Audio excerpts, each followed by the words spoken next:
ദാസ് എനിക്ക് ഒരുത്തനെ തീർക്കണം. ആരെയാണ് തീർക്കേണ്ടത്? അവൻ ഗാന്ധി.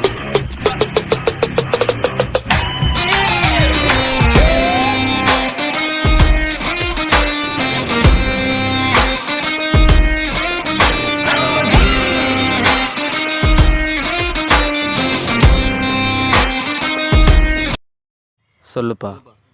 എനിക്കൊരു കാര്യം പറയാനുണ്ട്. ഗാന്ധി കാരണം നമുക്കിപ്പോൾ പഴയ ബിസിനസ് ഒന്നും ഇല്ല. ഗാന്ധിയുടെ കാര്യം ഞാൻ നോക്കിക്കോളാം.